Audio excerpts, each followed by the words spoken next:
the way that people currently live is they look for solutions and strategies for the most part to problems, which is very logical, right? If I have a weight problem, or if I have a relationship problem, or I have a finance problem, I want to find solutions to my problems.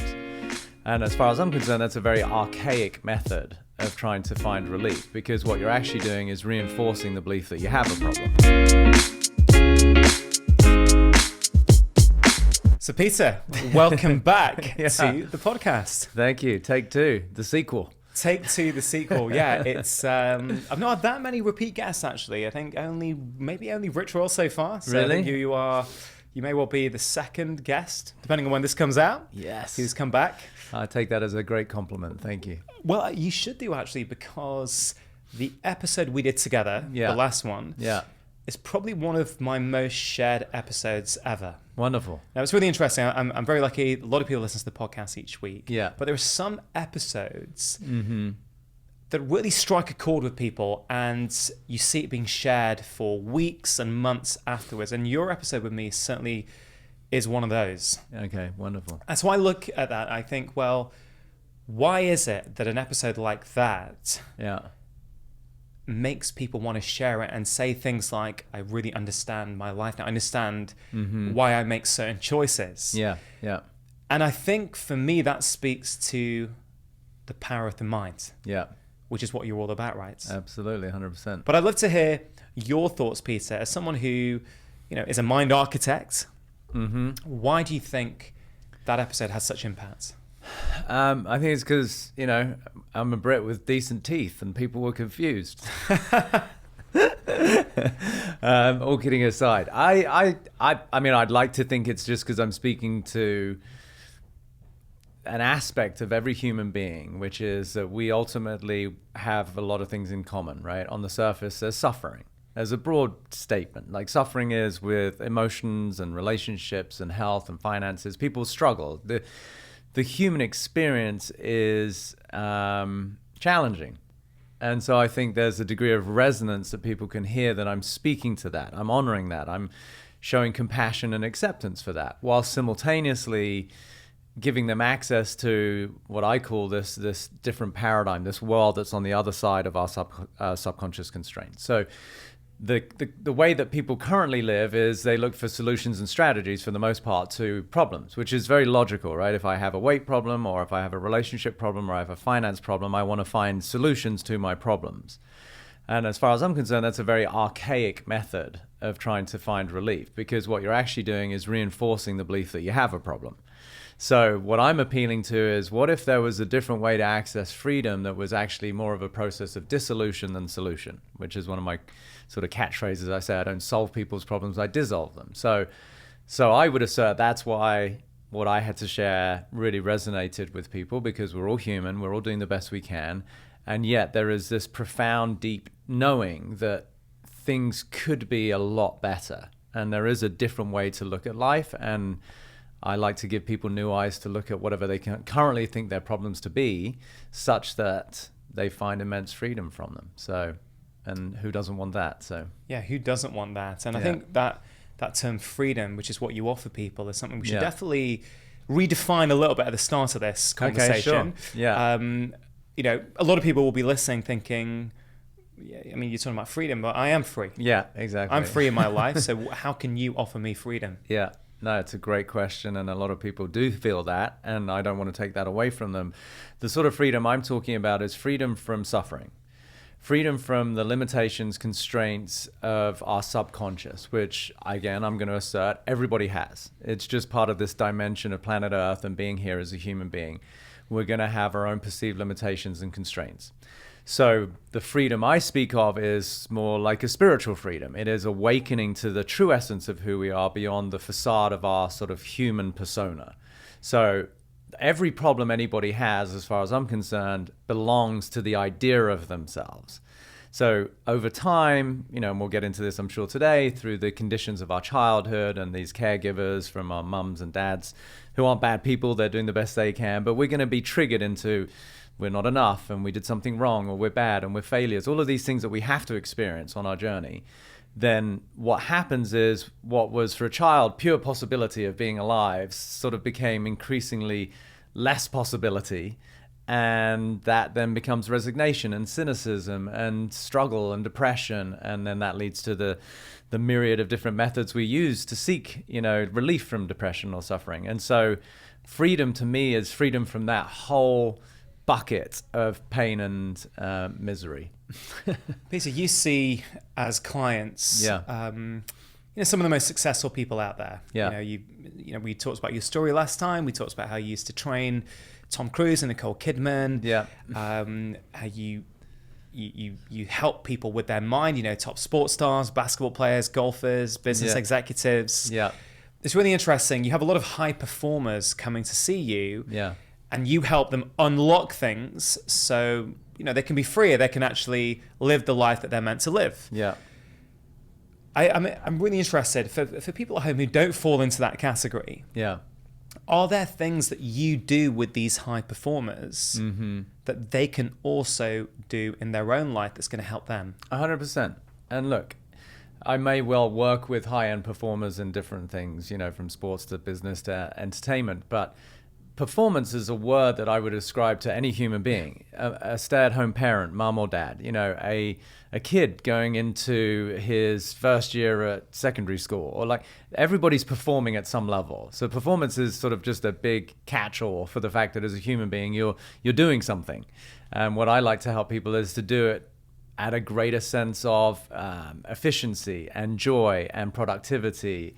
So whether you're, pitching for the New York Yankees with a lot of pressure because of, not only the thousands of people watching in a stadium, but the millions of fans and the millions of dollars at stake, or you're somebody who's moving to a new town and you don't know many people and you're trying to find your way, that still, for me, falls under the umbrella of performance. So how do I help people? Well, first of all, recognize, where do you get triggered? Right, that's the gift. I use an expression, it's one of my quotes. I say, life will present you with people and circumstances to reveal where you're not free.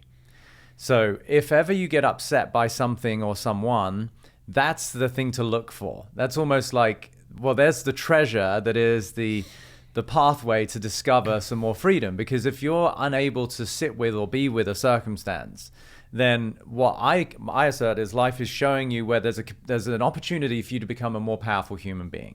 So if your mother-in-law or your uncle or your brother or your dad or whoever it is or your boss upsets you, then what I would invite people to look at is, what is the perceived threat, right? Because if we look at it really in terms of physics, somebody's doing something or somebody's saying something. But our brain is perceiving either of those activities as a threat if we get upset. If we're not getting upset, then we're saying that's fine. They can do and have their opinion and they can take whatever choices in terms of actions they want.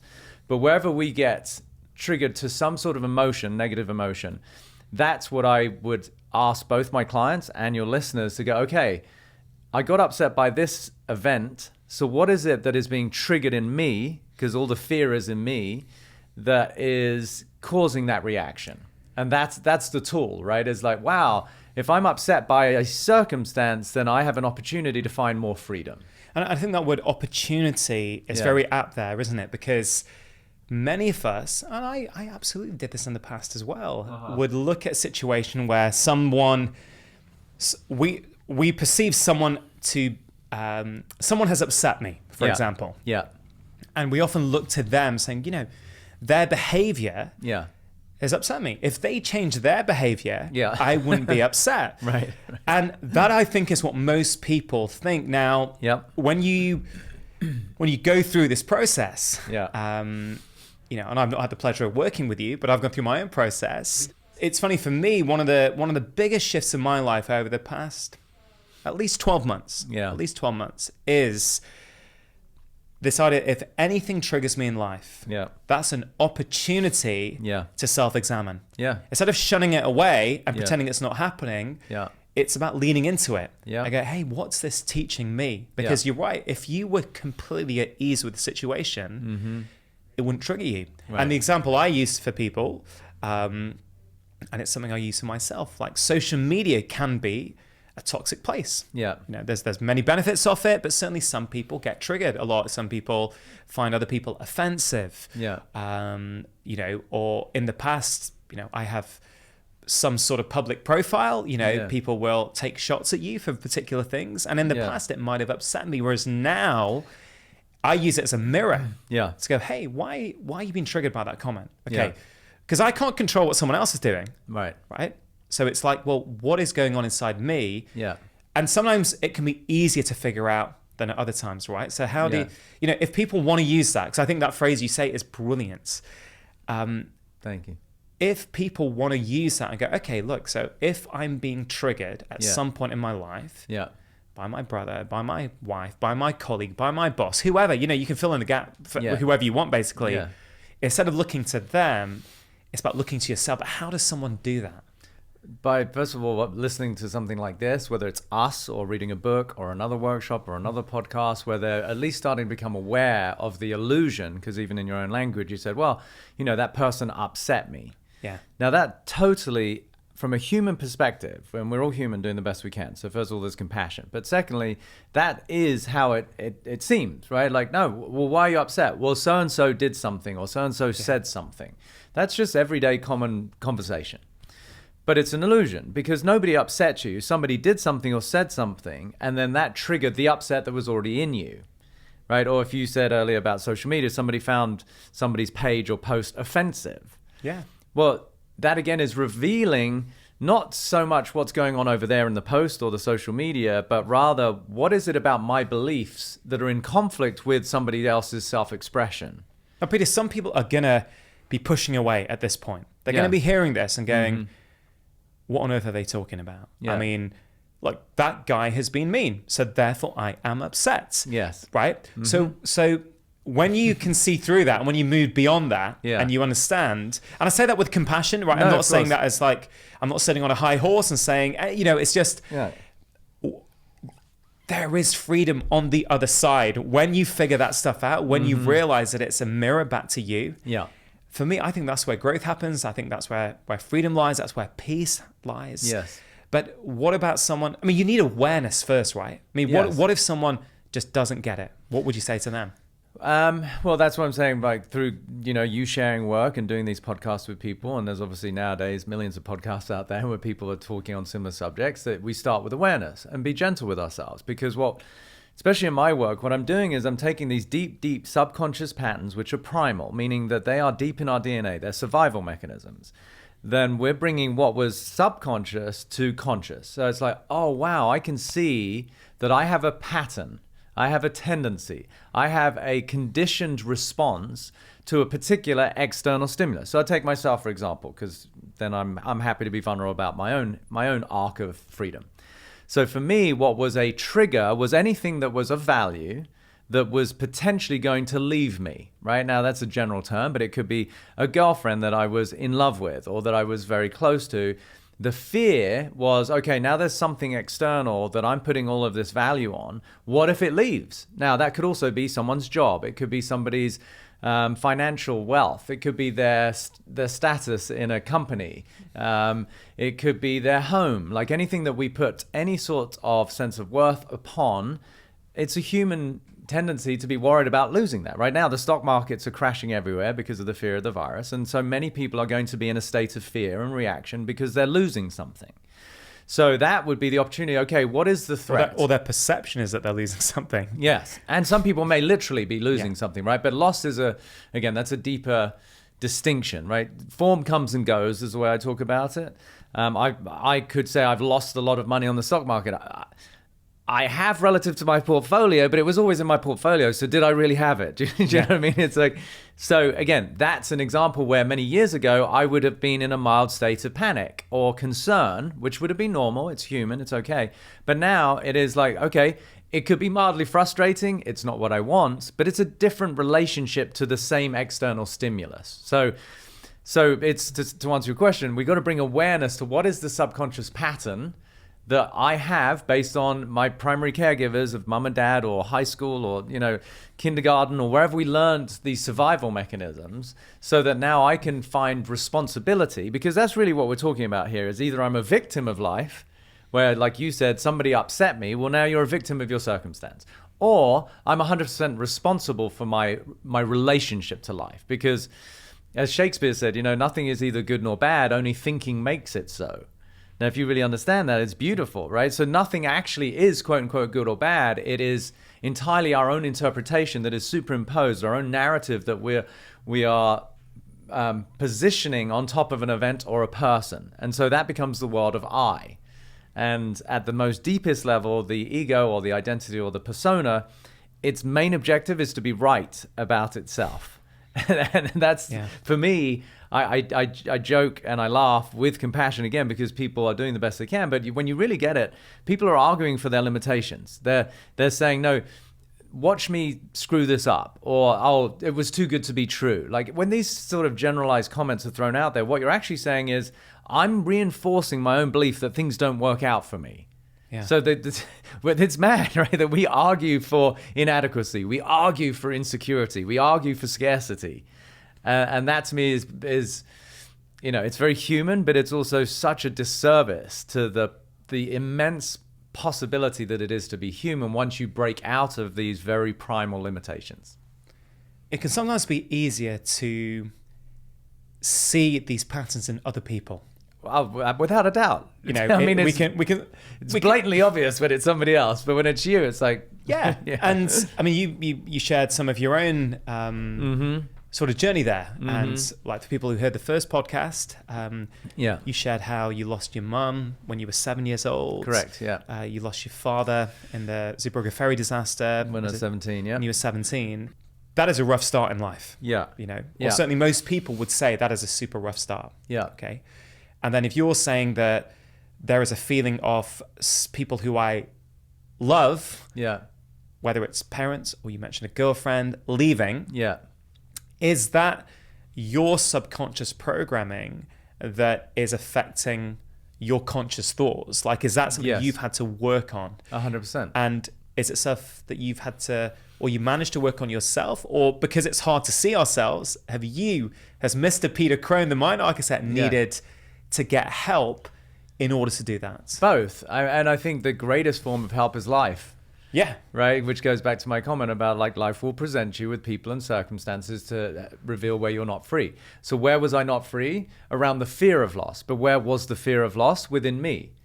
Right? So if we look back at when this one girlfriend was, sort of a catalyst for my own quote unquote awakening, where I started all of my work, this is now like 20 something years ago, where I first had what we would as humans call the experience of love, and there's puppy love, and we have all these different connotations of love. But for me, there was a significant connection with somebody. And so at the time, it seems devastating, doesn't it? It's like, oh no, like my whole world is falling apart. So that was the catalyst. That was what revealed. So that was the help that I got, was this particular girl leaving. But it wasn't that the love was over there. It was that life set me up for success, right? Because if she hadn't left, I wouldn't have to look at what is the deep-seated fear within me. And that's what I assert we're all here. This dimension of planet Earth, it is an incredible paradigm for us all to have to face the constraints that we arrived with, right? And this starts to sound a bit esoteric, but for me, I would assert we arrive with all of our bucket of fears and concerns. And then life, for your own personal movie of life, will have all the cast of characters and circumstances that you need to have to face your fears and limitations. Now, if you play that game, actually, when you get triggered and upset, it's going back to what we said earlier, it's a wonderful opportunity. But most people don't look at it that way. Yeah. They look at fear and adversity as a pain in the rear, and I'm going to do everything to avoid it, which is why people don't actually go anywhere, right? So I use a story. I think stories are so powerful, and I've got so many courtesy of these beautiful clients that I've had. But there's this one gentleman, he was from a very traditional Catholic family. He had a significant other. They weren't married, so that was the first taboo, within the Catholic family and tradition. Then it got even worse. They'd had a child out of wedlock. They're not married. And this was prior to Thanksgiving many years ago.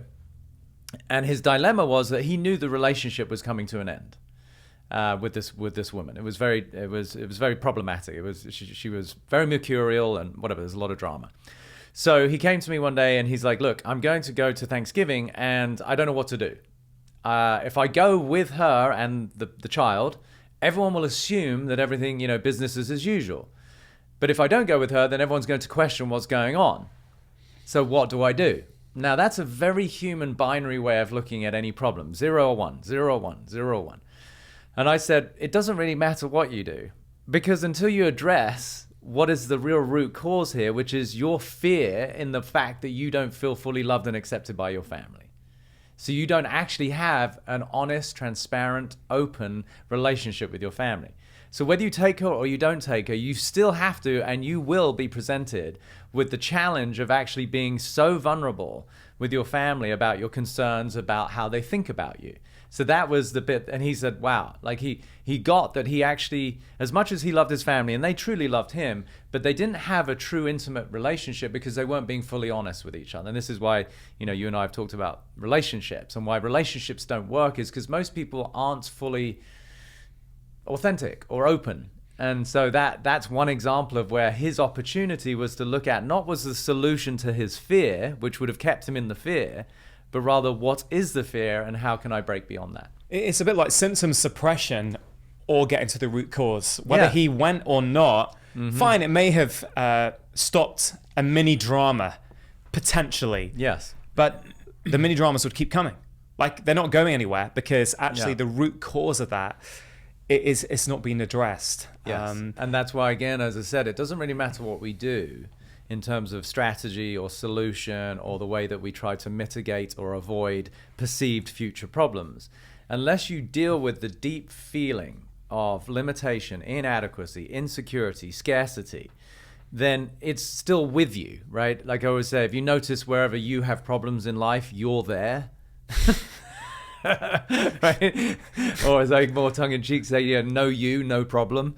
Right? There's no problems in life. There just aren't. And that's a very bold statement and a hard one for people to swallow. And I'm not for 1 minute saying that life is ideal or that I condone certain behaviors.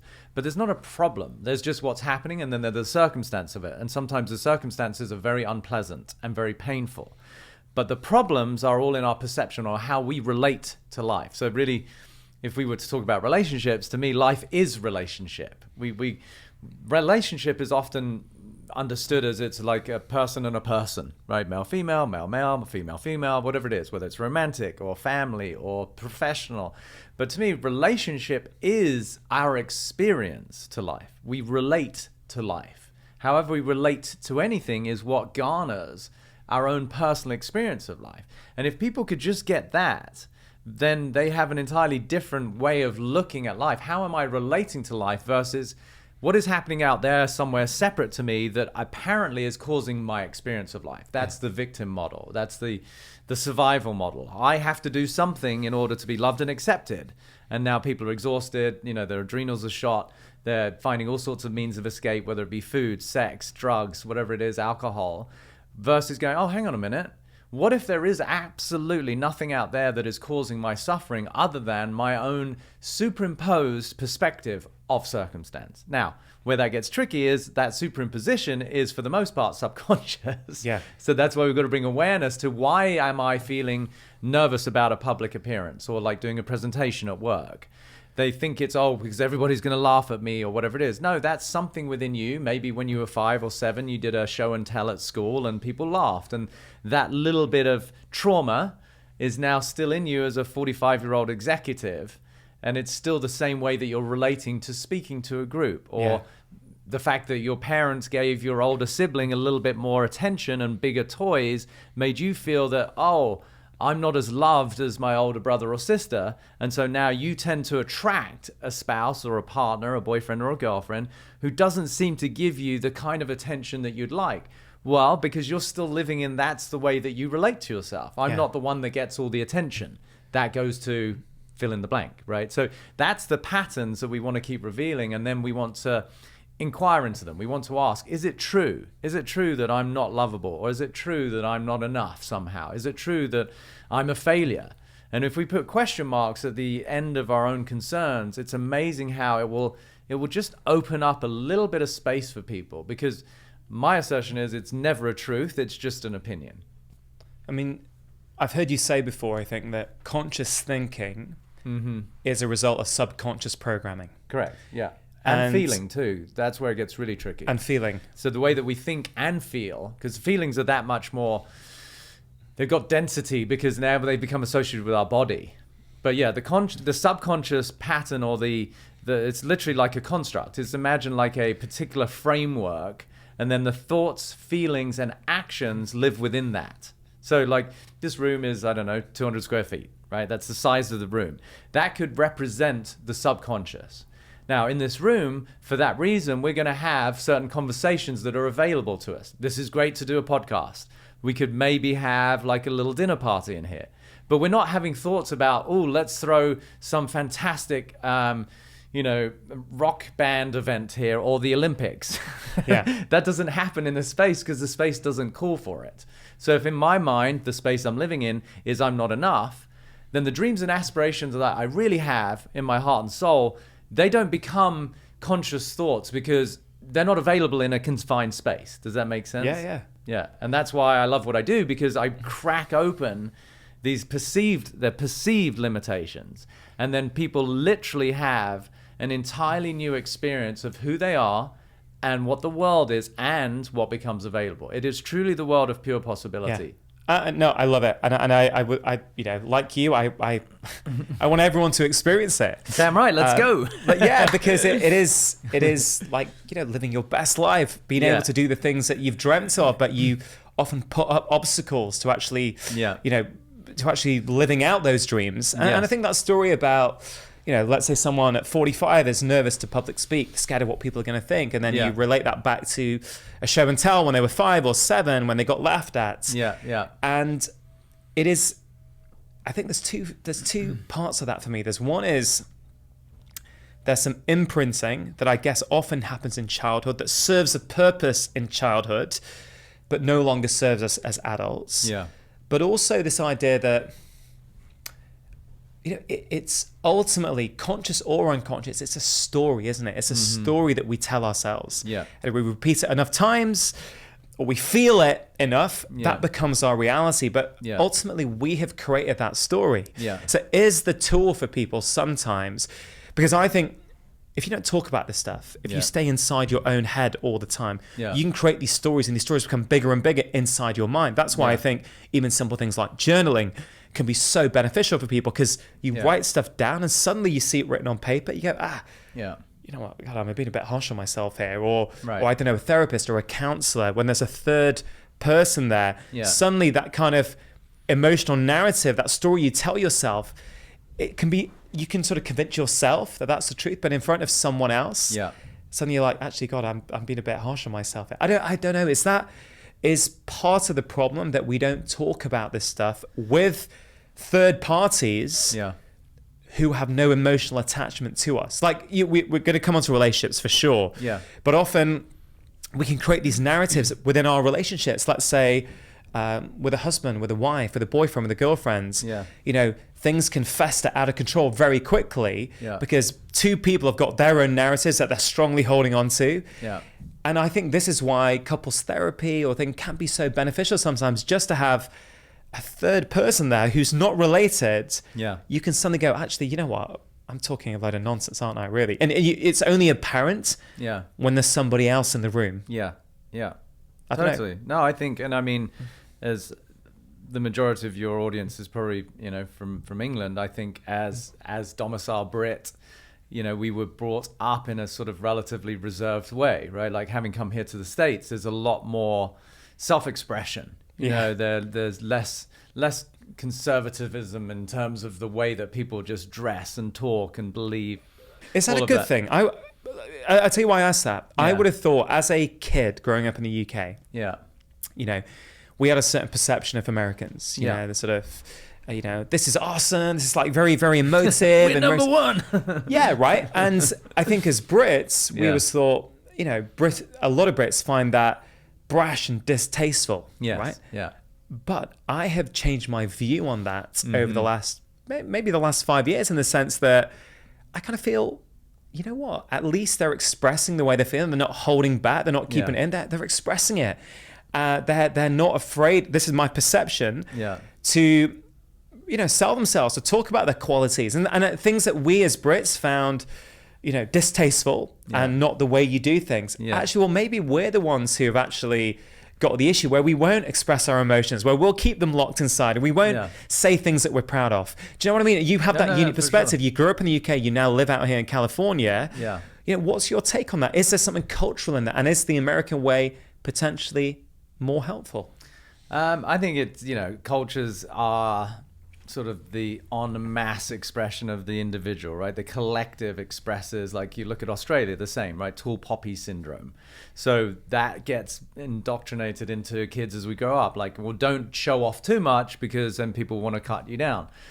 Germany, Schadenfreude, right, as the expression of like getting joy out of someone else's failure. It's so regardless of which country or territory you go to, I think it's sort of, it's human conditioning. Why? Because we're programmed to, as I said, come from scarcity, inadequacy, and insecurity. So there's a certain joy or comfort in the limitations that we see in others. Why? Because it's a reflection of our own.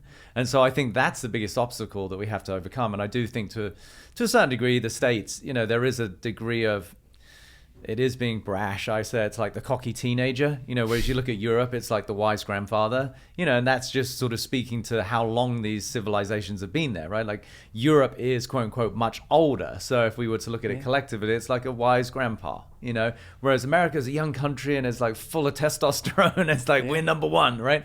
So I think there's a degree of like, as massive generalizations, I think that's just because of the relative ages of different countries. But I think over here in the States, one thing that I will, you know, tip my cap to is that people are much more, they're less reticent to talk about their feelings. They're much more conditioned to have a therapist is very normal, you know, and I think that can also become problematic because, you know, kids who are 5 and 6 and 7 years old are now in therapy. And I'm like, well, maybe that would be better served to be a conversation with the parents, but the parents are too busy living the American dream. So, I mean, we can cut this down any way you want. Whereas what I think is the most important thing to take out of this is to not be embarrassed by what you feel and to find a safe place, whether it's professional, whether it's, you know, a loving family member, whether it's a really great friend. I think one of the attributes that I do love about myself, and I'd assert it's one of my biggest pillars in my work, is the ability to listen. And I think most humans don't know how to listen. They just react. So one example, I was just doing a workshop, it was a few months ago now, in Hawaii. And I was speaking to many of these things, and there was 90+% women who are on this retreat, beautiful retreat. And this one woman posed a question. She said, well, how do I help my son? Because he's always belittling himself relative to his older brother. And she gave the example of like, oh, well, I'll never be as good as Johnny, is what he said. And because she's a loving mother, her reaction was, oh, honey, no, you're this and you're that. And she started giving him all these accolades, which to the lay mind is like, well, that's wonderful. She cares about her son. And it's a subtle distinction, but it was very important. And it changed her whole relationship with her son. I said, you're not listening to your son. You're superimposing your world on top of his, and he doesn't feel heard. Now, I don't want him to stay and hang out in the feeling of inadequacy relative to his brother. That's not what I'm condoning. But I'm saying he's not being heard, which is why he also feels somehow less than, right? Do you understand? So he said, I don't feel as, or I'll never be as good as Johnny. Now, that's what he's saying. Now, somebody who can listen would feel into, gosh, what must that feel like for that kid? And then we can start to have compassion and hold a space for his reality. Because his reality at that moment is feeling inadequate, needing to be seen, needing to be held, not to be pumped up like, no, you're this and you're that, right? Which we've all done to friends, like, oh, no, you're amazing. But sometimes what people want is just to be heard. I feel lousy. I don't feel very good about myself. I don't know what I'm doing with myself. Like, these are legitimate, everyday human experiences. And I think one of the greatest gifts we can give each other is just to let somebody feel those things. We don't necessarily want them to hang out there, but to literally let them have their reality. Because oftentimes, if we to think about it physically, it's almost like an emotional toxin that we're trying to release. And as soon as we say, no, you're amazing, we're actually suppressing the expression of something that is currently discomforting in us. So for that woman, she literally had a tear in her eye and she was like, wow, I do that all the time. Now, it was by no means a judgment of her because she's coming from a loving place. She adores her son. Yeah. But she said, it's so true because he often says, you don't listen to me. And she never made that connection. So again, it's subtle. We don't want him to feel inadequate, but we want to honor his reality, because then he will literally feel seen and heard, which gives him a sense of value, because we're saying, we love you enough to actually honor your reality. Then we can get into, well, why do you feel that way? What happened? Was it because of Johnny's performance or something, or because he got better grade? I don't know. But now we get into their world, which is the gift of real relationship, is really understand someone else's reality versus forcing your own perception of them on top of theirs. Peter, that is, I think, such a powerful story, because there will be many parents listening to this who I think will just take a beat there and go, wait a minute, let me just rewind. That's that, because I do that to my own children. And what's interesting for people, I think, is that it's from a place of love. Yes, of course. Yeah, people are trying to protect their child. Yeah. But I think a lot of people will be thinking, I do that to my child. And I think it is subtle, but it's very key. It's very, very key. And it's something I think Vid and I, my wife, we have changed a lot with our kids over the past few years as we've understood this more and more. It's like, hold on a minute. Don't just reflex-wise just say, no, that's not the case. So hold on. You're saying, it's a two-step process. Step number one is, let them have that. Make sure they feel heard. That's fundamentally what every human wants, isn't it? To feel heard and seen. Yes. That is, if we get that right, actually, we change a lot in the world straight away. And that's why I love relationships and why I said everything is about relating, because I think, your wife and women they definitely have an upper hand on men, because they do that for each other, and certainly, sometimes women can obviously be a little bit competitive with each other, but when they're loving friends, they listen to one another and their feelings, because they can relate from the fact, I feel that a lot myself, whatever's inspiring it. But women are much more adept at expressing feelings and listening to one another. Males, because we're sort of very binary, we're sort of very logical, we want to fix things.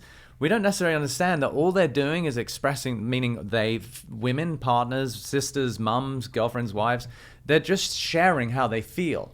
And what they're asking for is just get my reality, because right now I feel lousy, I feel unattractive, I feel like, I'm a loser, and they just want to feel it's okay. And why this is paramount, as far as I'm concerned, just my opinion, to establish that pattern of relating with children, is because what happens is, with this one woman's example that I gave, what that little boy is learning is that his feelings aren't important. What's important is that we keep focusing on the positive, or that you're only going to be loved when you're not feeling inadequate.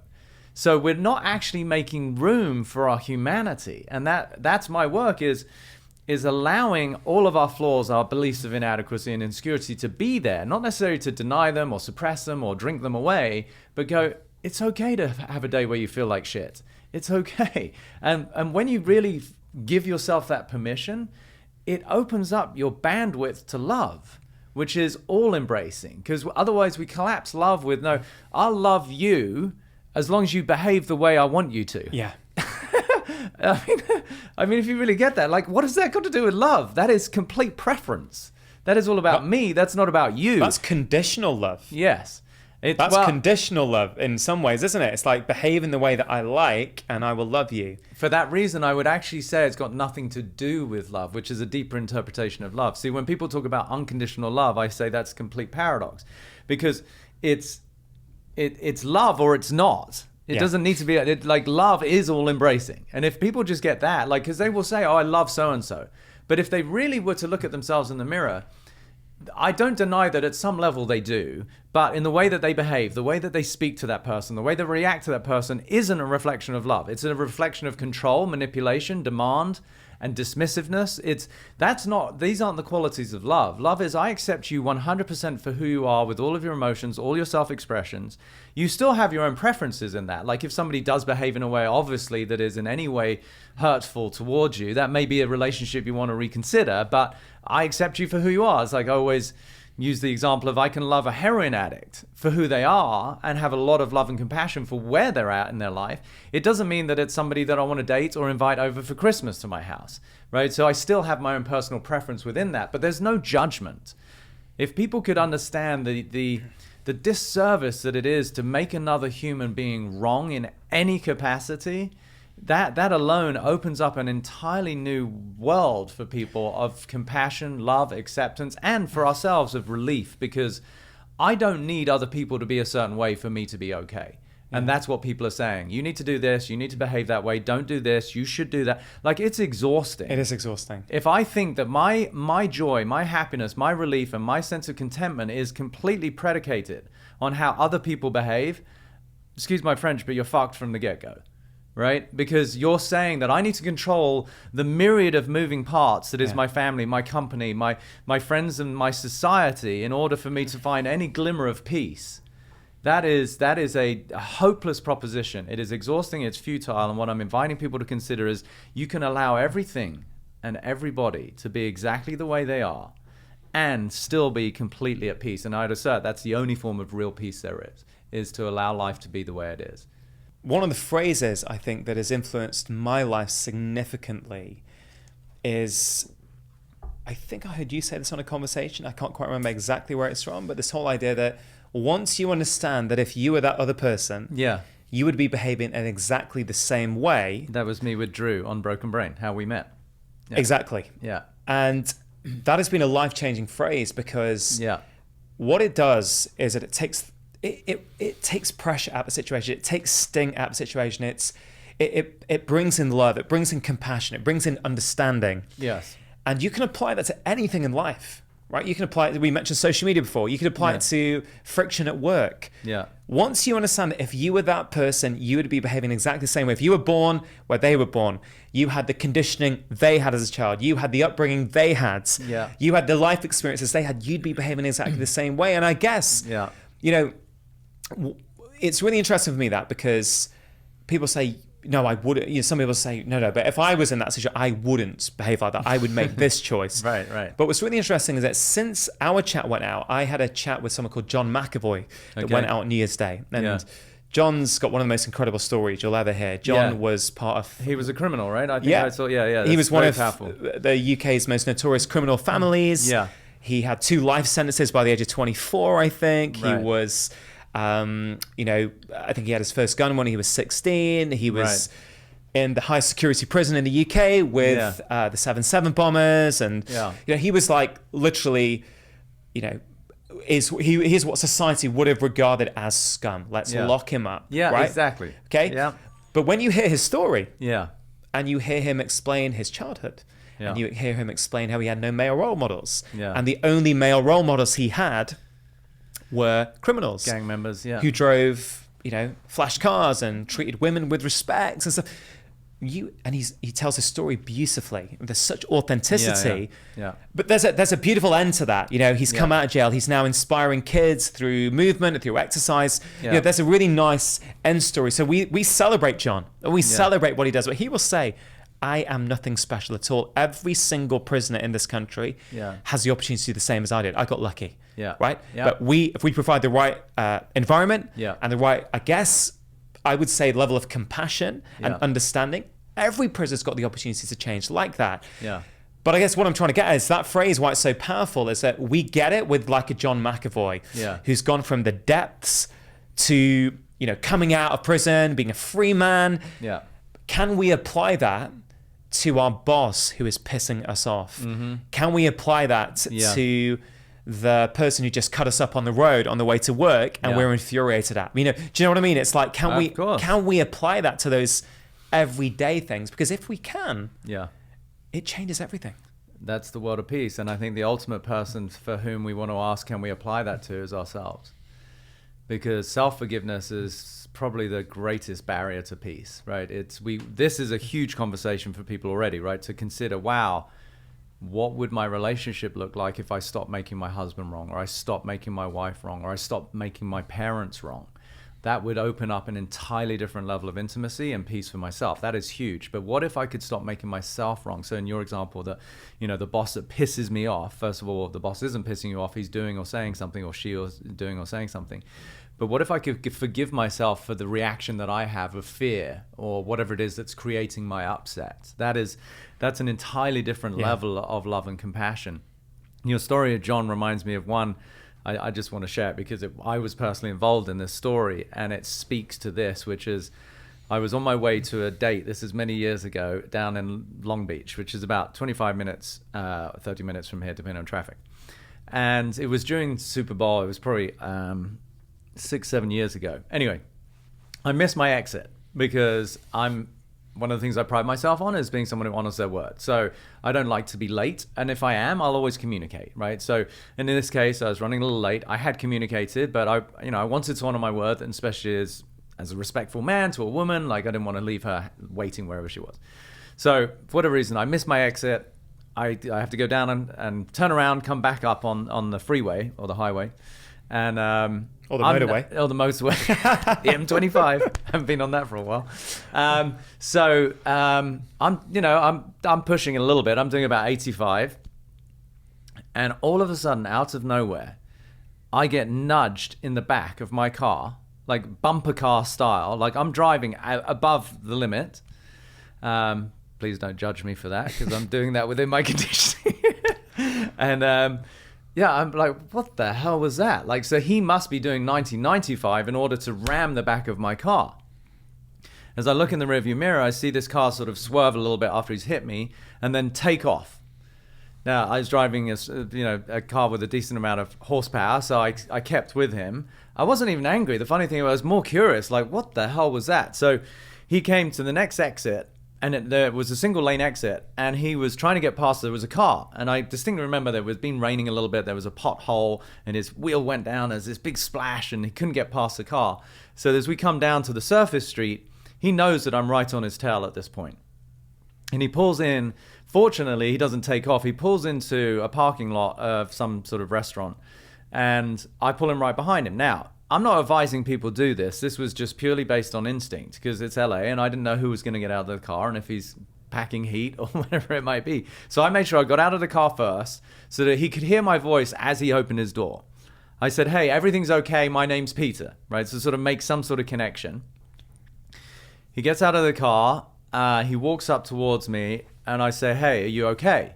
He's like, yeah. And I said, you obviously can't hit people at 90 miles an hour and then take off. I said, as long as you're okay, let's just check the back of my car and then we'll have to trade insurance. Well, no, sorry. Before that, I could tell that he'd been drinking. That was my assumption based on someone doing that. What I assumed happened is he maybe fell asleep at the wheel, and that's why he went into the back of me.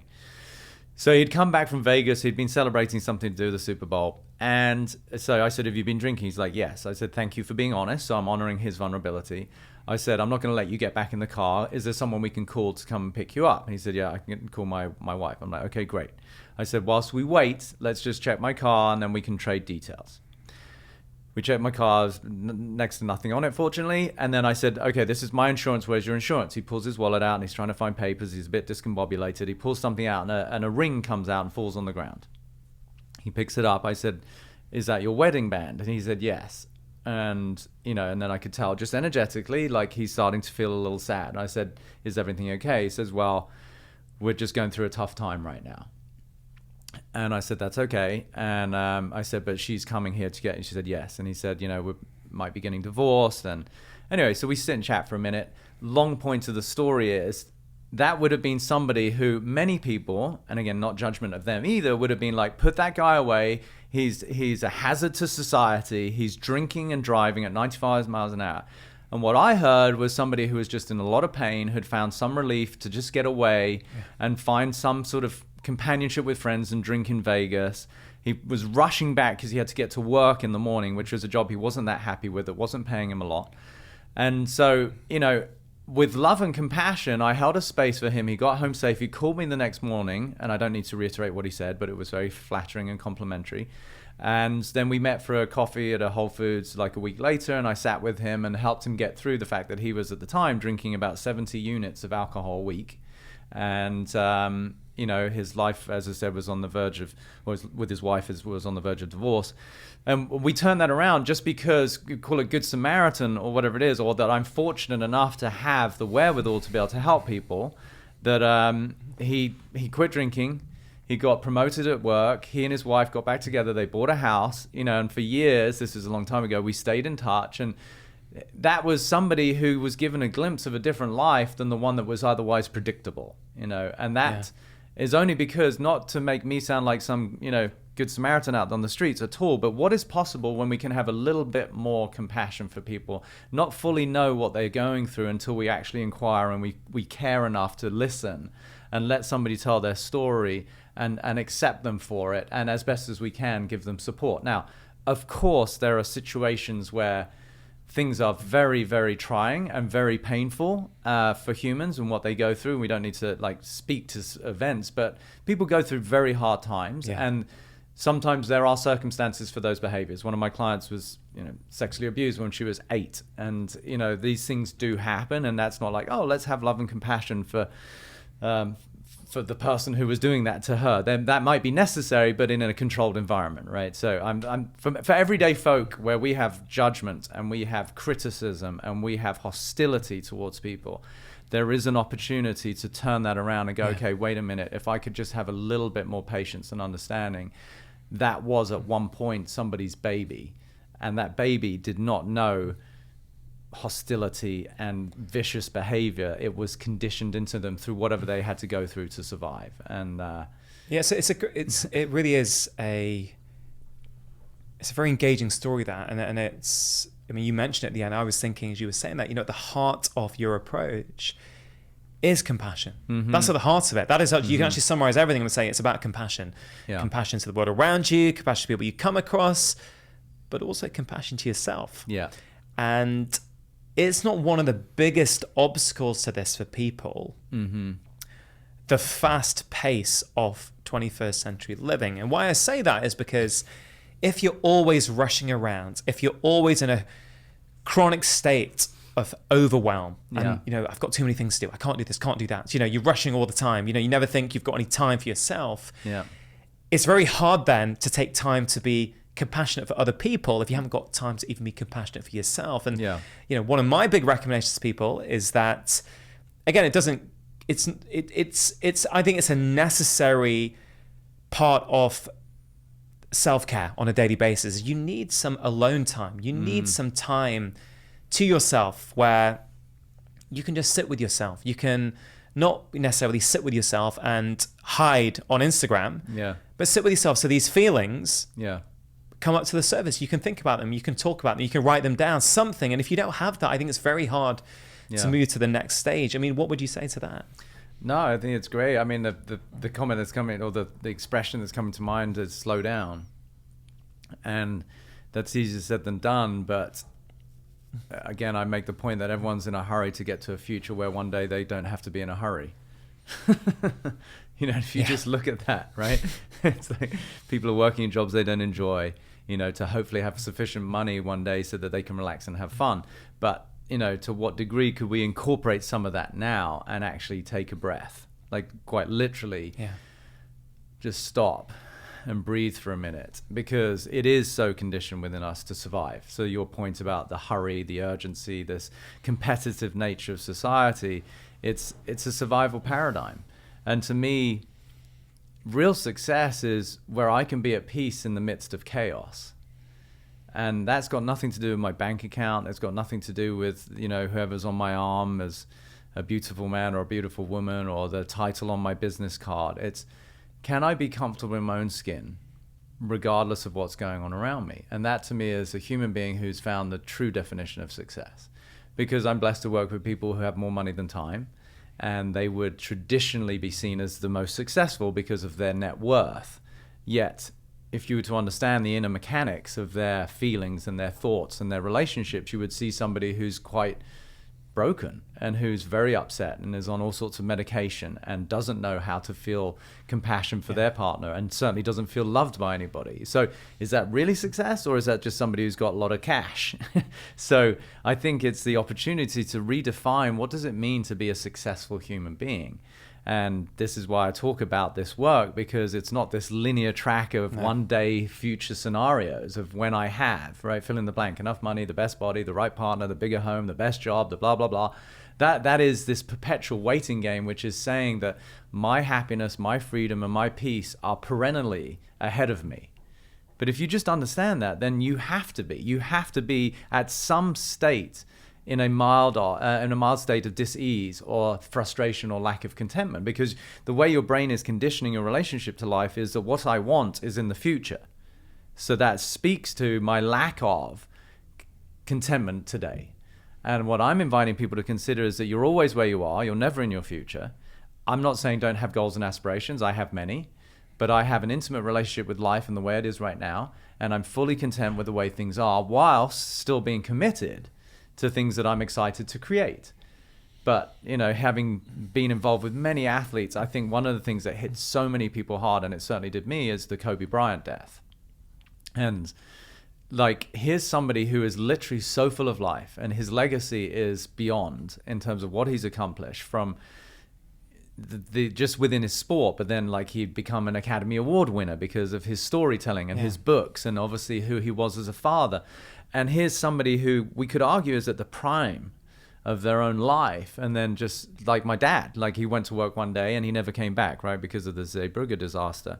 And so likewise here for his family and all the families that were involved on that helicopter, it seems maybe trite to say, but we just don't know how long we've got. So rather than hoping and wishing for this aspirational future where we think we're going to be happy, what about if you could just consider the possibility of being happy today? And even the Declaration of Independence over here talks about the pursuit of happiness, and I think I even said it on your podcast. It's become very viral. One of my quotes, I say, true happiness is the absence of the search for happiness.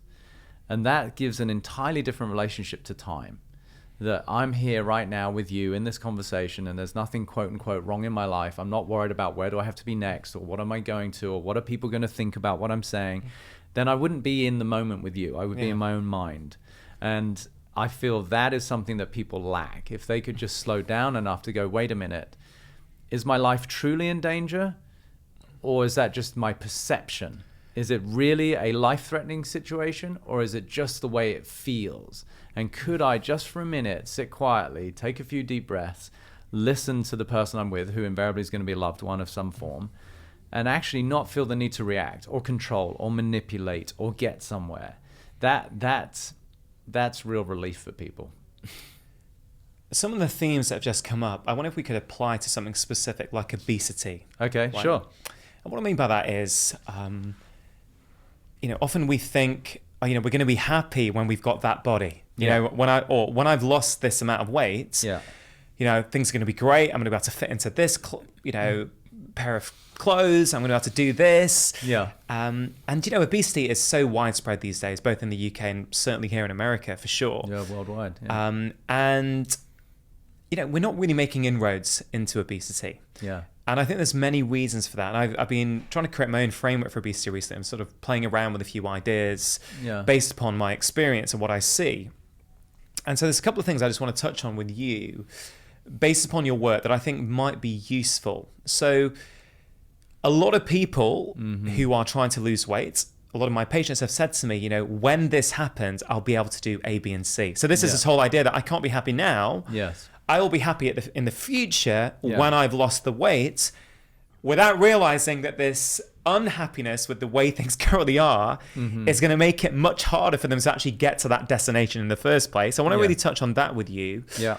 I want to touch on, with respect to weight loss, I want to touch on even the whole idea of language. I mean, we discussed this last time about language and the context of maybe depression. Yeah. But I think, with obesity, it's also very important, if you think or you say, I am fat or I am obese, that is defining yourself by a certain label. I think I want to expand on that with you. Yeah. And the third stream, I think, around weight loss and obesity, and the reason I'm bringing this up is because I think it's such a common problem. Yeah. It's let me rephrase that.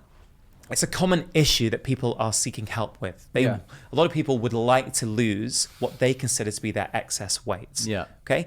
And I just think the mechanisms we've got for that, the processes for that are unsatisfactory. Yes. So that third component was, and this is a question actually that when I told my audience that I was interviewing you again, a lot of people came up with questions that were really excited, so many questions. But one of them was about emotional eating. Yes. And those three, they're quite separate, but they all come under the umbrella of certainly obesity. Yeah. I guess you would widen that out even further because they're the same principles that apply to anything. But I wonder how you could dissect some of that. No, I think it's a beautiful question, and it's certainly an epidemic worldwide, right? Not just here in the UK. So I use the expression emotional obesity as a precursor to physiological or physical obesity. Now, what does that speak to? Similar to what I was saying about the mother who wasn't listening to her son. There's something unexpressed. If something's unexpressed, then it is accumulating. So if we look at that energy in Ayurveda, which is part of my work, and for people who aren't familiar, it's sort of an Indian healing methodology, which is akin to Chinese medicine. It looks at elements, and it's in Ayurvedic terms, it's part of the Vedas, which is associated with yoga, just to give a context. So there's something called samprapti, which is a word that speaks to the 6 stages of disease. And it's a beautiful system, as far as I'm concerned, and it certainly transformed my life. The first stage of disease is accumulation, where we accumulate. Now, within the context of Ayurveda, it's really looking at the physiology. So when we accumulate too much air element or fire element or earth and water element, there's going to be an imbalance. So that's the second stage, is now it becomes aggravating. So let's take one example. If somebody has too much heat, they have spicy food, alcohol, stressful situations, there's too much heat in the system. It's accumulating. The aggravation will be now they start to get sour belching, acid reflux, heartburn, and then it will start to spread as the third stage. Now, we don't need to go through the whole system, but the point is it all starts with accumulation. So now if we look at our, dear human friends out there who are struggling with a weight accumulation, my assertion through my lens is what's actually happened is they've accumulated a lot of trauma, emotions that haven't been expressed, and they live within the construct subconsciously, usually of I don't feel loved. I don't feel loved, I don't feel accepted, or I don't feel wanted. There's some discard, which makes that human being feel completely isolated, separate from the whole. And that's a miserable place to live, and they found comfort in food. Now, that's a generalization, but a lot of people are going to be able to resonate with that. So what that will look like is, as when I was a younger child, I was made fun of. I was picked on at school, or perhaps my parents were somewhat absent because they were busy, or they were just struggling with their own things. And I never felt held as a child, and I found the comfort that I was looking for in a care provider in food instead. And food is probably the biggest drug. Right? It's something that we obviously do every day. And so that became a vicious cycle where whenever I feel any sense of dis-ease, I was never given the tools or the environment to be held. And so I accumulated my own unexpressed hurt and sadness and fear. And I found comfort by just eating. So that both speaks to the emotional eating component, but also just the dynamic of how we want to, as human beings, avoid pain and seek pleasure. So both are going on there, right? So I'm in a state of pain. There's no one really around me in my environment or my family to listen to my point earlier and let me express and feel sad and be held where I feel comforted. So my pain has been transmuted into a pleasure that I found through substance, in this case food. And then it becomes a vicious cycle where it now speaks to the language component, which is it might have started as a feeling deep-seated of I'm inadequate, I'm not loved, I'm not wanted, that then physiologically started to be expressed as somebody who societally is now rejected, because obviously it's not good to be fat, right? You're not going to be the picked one. So now it's a vicious cycle where you're reinforcing the belief of inadequacy, and now you use language to actually misidentify with your physical form. To your point, if somebody says, I am fat or I am overweight, what they're saying is, I am this meat suit. Now it becomes very difficult because you're actually saying who I am is this. And so to try and lose this would be to lose yourself, which is impossible. It's like trying to lift yourself up by your bootstraps. So that's where it becomes insidious, right? It becomes incredibly difficult because there's the deep subconscious feelings of inadequacy and separation that then fuel the escape mechanisms to which I then become identified. And then because of even more self-judgment, I feel there's something wrong with me and I'm bad and I have to do something against that, which creates a lot of pressure and a lot of heaviness. Like if I come up to you and say, you have to do this, you're going to resist, right? Yeah. Nobody. So when we're doing that to ourselves, oh, I'm a loser, I have to do this, we're creating more heaviness energetically, emotionally, and then physically in our body. So that's the cascade, right? And so how do we undo that? Well, it comes back to what I said earlier about a lot of love and compassion and acceptance. But at least undoing my association with my physical form. If I can see that who I am is an expression of life, I am the only expression of life that is me, my perspective. And as far as I'm concerned, that warrants love and acceptance. That warrants reverence. There's no other you out there. And to start to change that relationship with ourself, and they probably will need some support and help to recognize, okay, what were the breakdowns in your relationship? Where was the absence of love and acceptance as you grew up? That to me is that's the real loss that needs to happen. It's not the loss of weight, but the loss of feelings of inadequacy, the loss of the absence of love. It may seem like a segue, but I think it relates. I'm helping a client currently go through a divorce. And her conditioning was to be the nurturer and the provider. And in many regards, we could say they have 2 children together, but we've sort of recognized she kind of has 3 children by virtue of the way she relates to her husband and who he is. No slight on him, but she had become a care provider for him too. And that's why they didn't have a passionate relationship or an equal relationship. She'd got the mothering instincts for 2 children and then also a grown man. And she said, I'm really struggling with divorcing this person because of those patterns. And I said, just consider you're not divorcing him.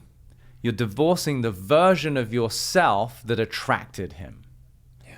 Now, if you understand that, it's so profound. And for her, it was the access to a much easier path forward because she's like, wow, like it feels like a shedding. I'm letting go of a part of me that felt it was my responsibility to take care of everybody, which was a reflection of her childhood where she had to take care of her mother because her mum was sick. And she just started to play that role even with her own husband. So she was letting go of that identity of herself, which gives her an immense amount of freedom, not thinking that she's responsible for this grown man's life, which is also a disservice to him. He's capable. He just didn't need to be with her because she took care of everything, right? So if we look at that as a comparison to somebody who's quote unquote dealing with obesity, it's not the weight they have to lose.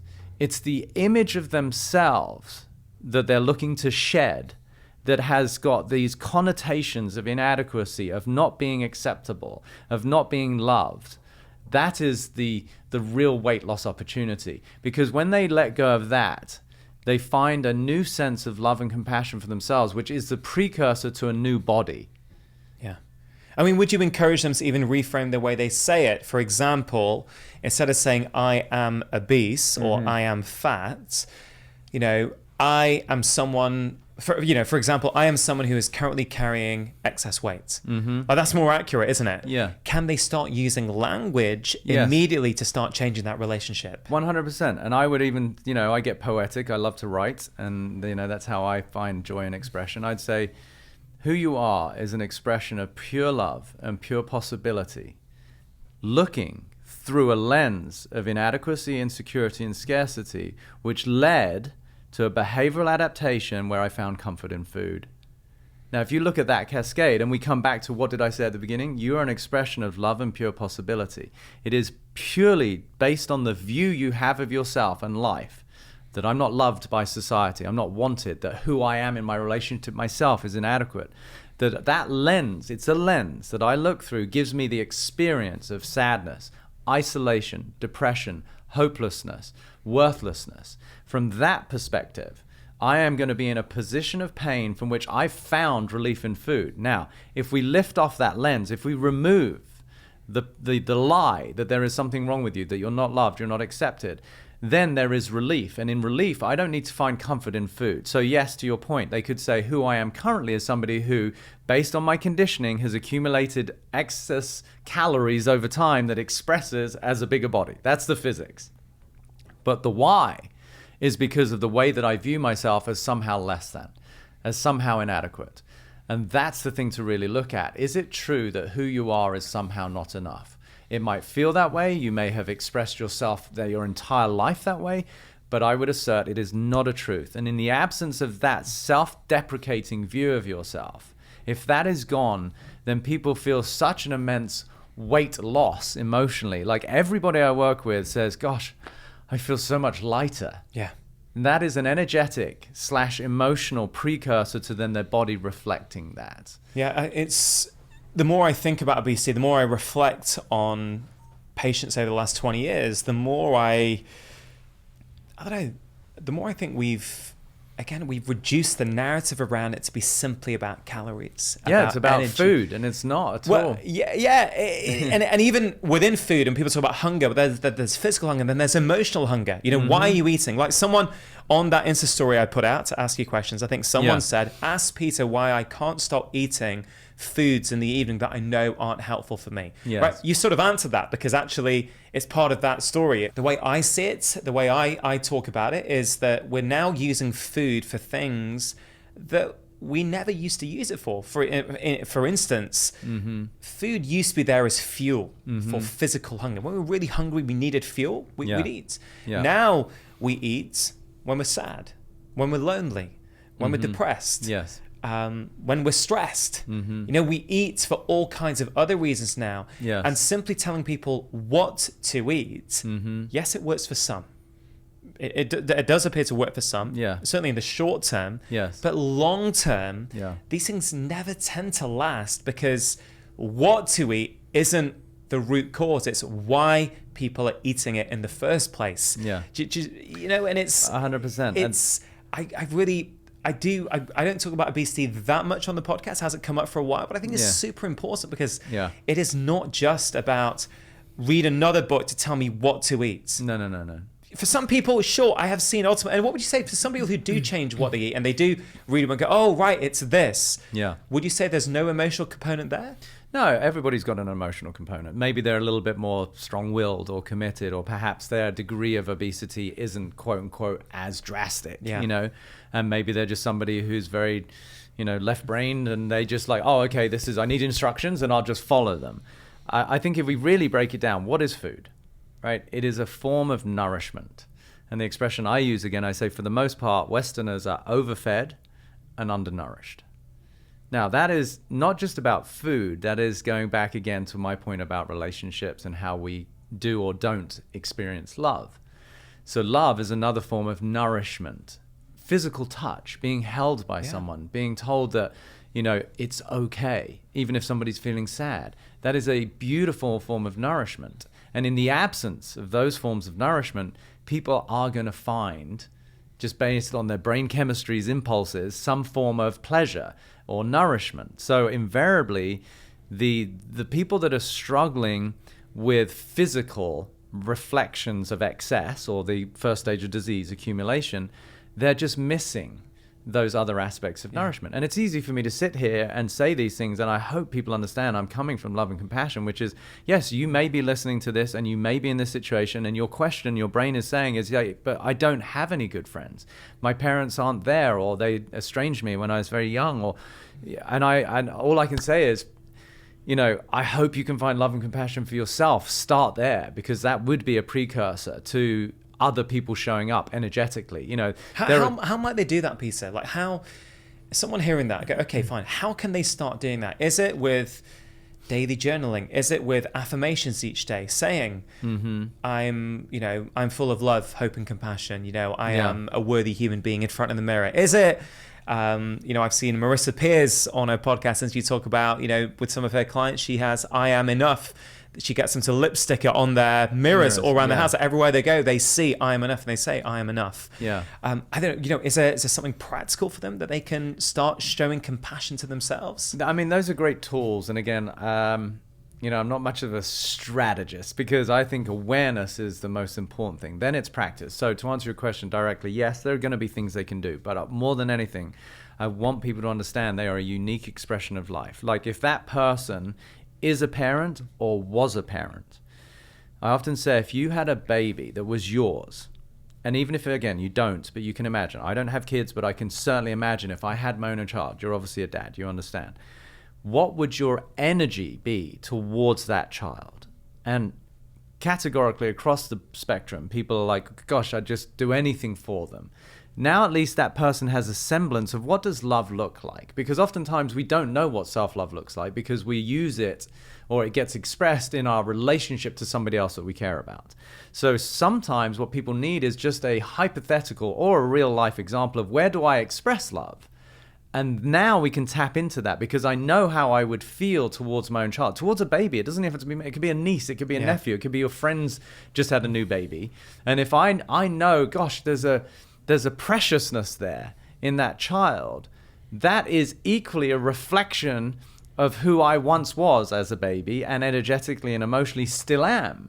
So it might not seem very practical, but there is a real life example where you can look at the beauty of a newborn baby and go, wait a minute, what does that elicit in me? Because that expression internally of that emotion is the precursor to an action that is more self-loving. Now, for that person, self-love might look like I'm not going to have that second packet of biscuits or something, right? That might be the first expression of self-love, is that if I have two traditionally in a day, two packets, I'm going to have 1.5 today. Now, to the layperson on the street who isn't struggling with obesity, they might still judge that as terrible. But no, that was a glimpse. You moved the needle in the direction of self-love. Yeah. And that's the thing that I think more people don't, need to understand that they don't, which is process, time, patience. Yeah. And that those qualities of patience are themselves love, right? With somebody you love, with you and your children. Maybe at times you're frustrated and you're in a hurry but for the most part, you understand it's a child and they need time to learn to ride a bike. They need time to learn how to do the mathematical equation. And we've lost that gentleness. We've lost that humanity of patience with ourselves. And I often like to do timelines. If I could see you in a year, you've got a year to work on this. And let's say somebody needs to lose 5 pounds, 5 pounds, 5 stone. Right? Yeah. So what was that? 60 pounds or whatever it is. So it's a chunk away. Or even if it's more. First of all, you're not going to do that overnight. What if you could look at it through a healthy lens of, okay, literally I could lose 1.5 pounds a week, maybe 2 pounds a week, and that would be considered a healthy progression. Then we reverse engineer that. So if I'm going to lose, let's say 2 pounds a week, and I've got 60 pounds to lose, I've got 30 weeks, so it's about 10 months. Now that changes for me the conversation immediately.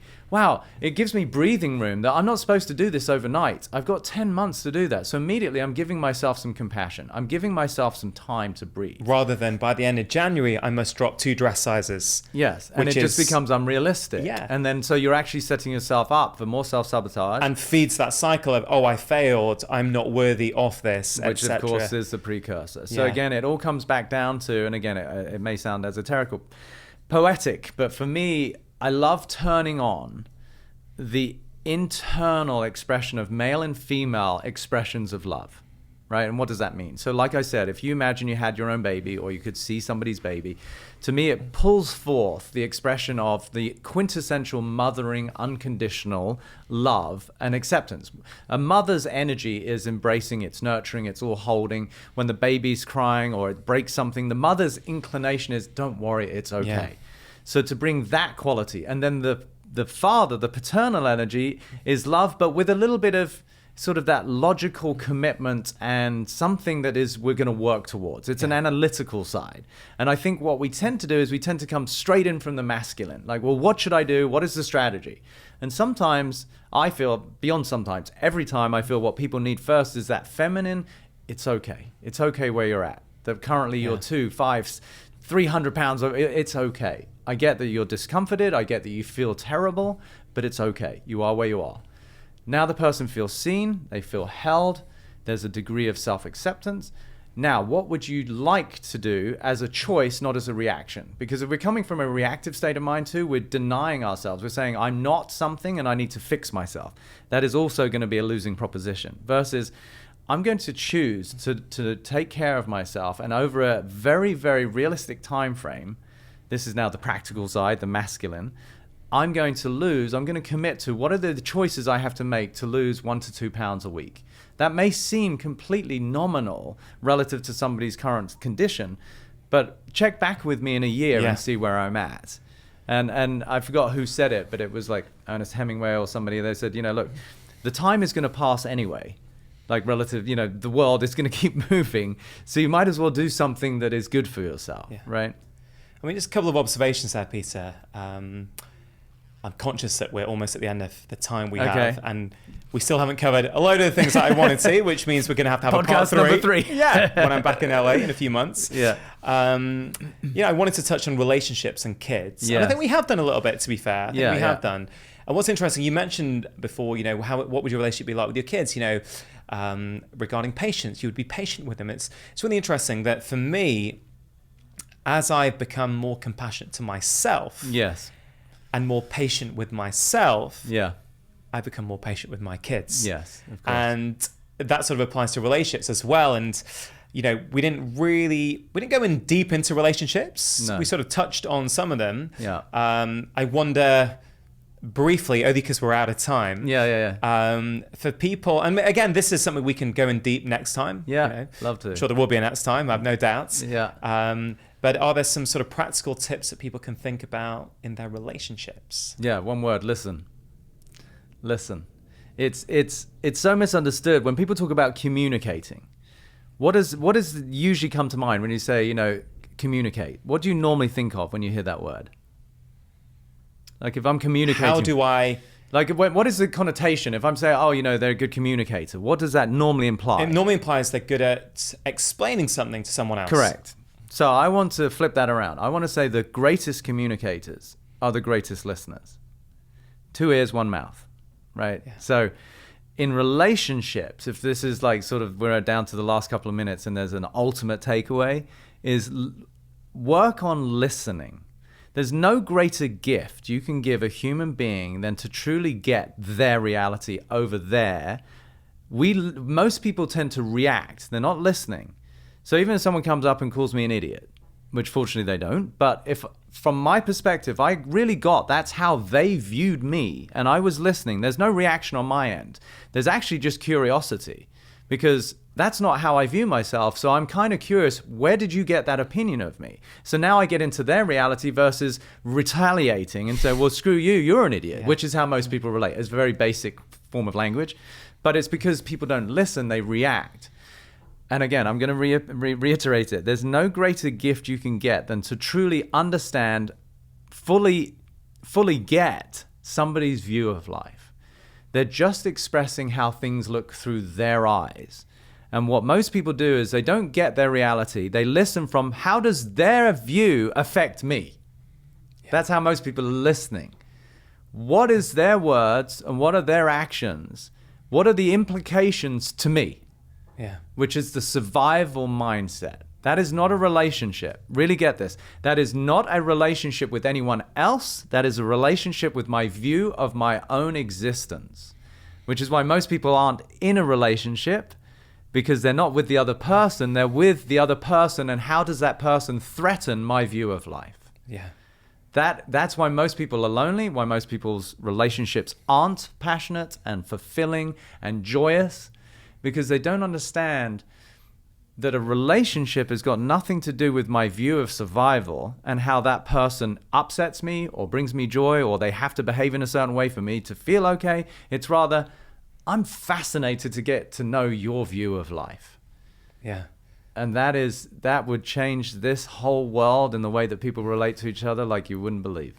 Peter, I normally ask people to finish off with some practical tips, but I think you've already done that. I think you've given plenty of practical tips. I think there's a lot of wisdom in what you say. I have no doubt that people will resonate with this episode just as much.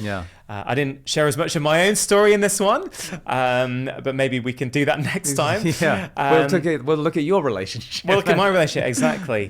Peter, then I will finish off with a final question. I wonder to give something for your own life. Is there something you do on a daily basis to help keep you on an even keel, to help keep you in control of your mind and your body and your heart? Is there something you do that maybe people can learn from and think, hey, that's something I might want to bring into my life?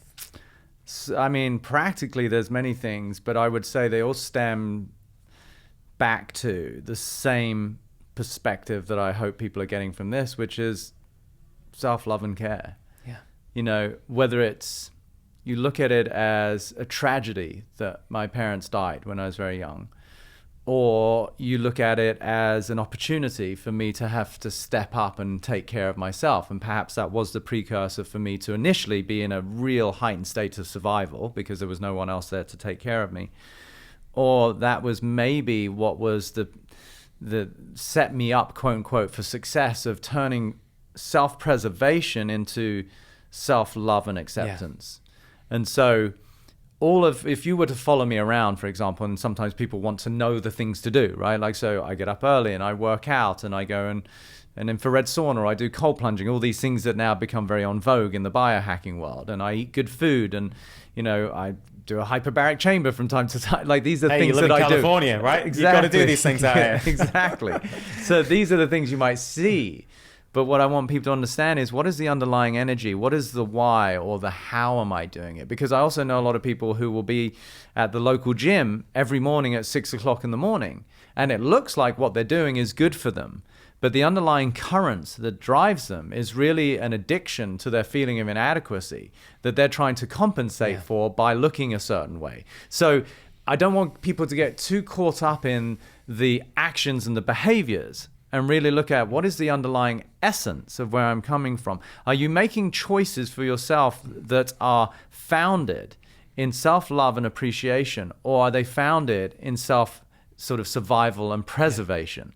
And that is a subtle but very important distinction. It takes a bit of time to sit quietly and go, why am I doing what I'm doing? So for me, for sure, and look, I'm not perfect. I'm still human. I'm going to have days where I feel lousy and I feel tired and I'm like, what's the point? The difference is, for me, I don't wallow there. I bring love and acceptance, and I accept my humanity. It's okay to have a day where you don't feel like Superman. And maybe what that day requires is an early to bed, maybe a nap, maybe a long bath, maybe take a walk or a hike in nature, and maybe talk to a friend and say, God, I'm just feeling lousy today. Yeah. So all of the things that we spoke to, it's embrace our humanity, warts and all, and have more patience, have more compassion for yourself and your fellow man and woman, and realize that, without sounding trite, that we're all doing the best we can within the limits of awareness that we currently have. Yeah, it's not so much the what you're doing, it's the why you're doing it, isn't it? And peace, so much wisdom again. I think many people are going to really, really take on board what you say. It's going to help them shift their perspective on their own life. Yeah. People always want to know more. How can people stay in touch with you? What is it? How can they find out more about you and what you're doing? Is there somewhere I can direct people? Well, firstly, thank you. It's a pleasure to be with you again, my friend. And I hope if there's one energy people do feel in the way I speak, it is love and care, right? I'm doing this because you're not paying me money. Of course, to some degree, it brings awareness to my work. So people might argue, oh, well, he's doing this for promotion. But really, I'm doing this just because I care. And if people could just take a little snippet of that energy for themselves, then I feel I've done my job today. In terms of reaching me, Instagram, Peter Crone Official is always great. We're now even on Facebook. We've incorporated that, Peter Crone, the Mind Architect. And then my website, petercrone.com. So I'm always so flattered and humbled by the amount of people that reach out with kind words for what they might have gotten from today. And so I love hearing from people if people want to reach out.